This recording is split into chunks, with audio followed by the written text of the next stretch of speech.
Ravi de vous retrouver pour cette nouvelle édition de Présence protestante. Ce soir, nous partirons dans la direction de la Cambre et plus particulièrement de l'abbaye qui accueille depuis le 20 septembre une exposition de peinture et de sculpture des artistes Caroline Chariot-Dayé et Stella Solar autour du thème Tuc in altum, Go into the deep.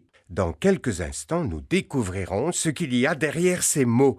Nous accueillons sur notre plateau les deux artistes et Emmanuel de Ruyver, qui est le curé de la paroisse. On va le découvrir dans quelques instants. Et puis, bienvenue, bien sûr, à Caroline Chariot-Dayé et Stella Solar. Bonsoir. Bonsoir. Bonsoir. Bonsoir. Alors, Père Emmanuel de Ruyver, qu'est-ce que les grandes heures de la Cambre? Les grandes heures de la Cambre sont une SBL qui a été créée déjà il y a une dizaine d'années. Le site de l'abbaye de la Cambre et de son église est un lieu assez emblématique de la vie bruxelloise et un lieu de rayonnement, et notamment un lieu de rayonnement au niveau artistique. Et donc c'est une SBL qui a été créée pour faire le lien entre l'art et la foi.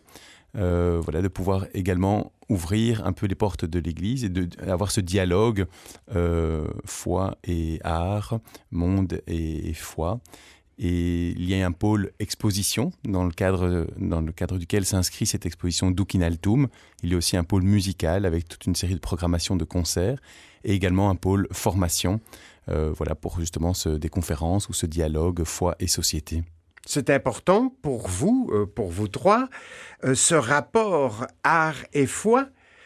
Quel sens exposer dans une église, par exemple? Pourquoi? Et qu'est-ce que l'art peut apporter à la foi? Caroline. Moi, je dirais que ce que l'art peut apporter à la foi, c'est l'expérience.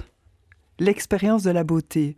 Dans l'Évangile, au moment de la résurrection, au moment où il découvre les linges pliés dans le tombeau du Christ, on lit, il vit et il crut. Il n'y a que la vue, il y a que donc une expérience sensorielle qui, à un moment donné, débouche sur la foi. Je n'ai pas dit que, je me trompe en disant que. Mais il y a cette expérience sensorielle. Et je pense que, justement, le rôle de l'art, c'est de donner une expérience sensorielle à quelque chose qui dépasse mon univers, à quelque chose qui ouvre notre univers, qui le désenclave, le déclôture, et nous fait peut-être percevoir au moment des expériences de beauté très fortes qu'il y a autre chose, tout simplement. Vous voulez ajouter quelque chose, Stella? Moi, je crois que l'art est une foi, que l'art est foi, que être artiste, c'est croire. C'est croire à la justesse, à la recherche de son travail, à l'approfondissement. Je crois que c'est universel et c'est important d'avoir cette réflexion. Qui est, pour moi, il y a plusieurs religions. Donc, je pense que l'art rejoint l'universel. Et voilà. Pour toucher un petit peu le mystère de Dieu, il y a plusieurs manières, plusieurs portes d'entrée. Et l'art, je crois que c'est une manière de nous aider à toucher quelque chose de cet indicible, du mystère de Dieu. Et puis dans l'art, il y a aussi la créativité, la création, participation à l'œuvre créatrice de Dieu. Dernièrement, je rencontrais une artiste qui me disait « Quand on crée, on sent qu'il y a plus grand que nous. » Exactement. C'est plus grand que nous.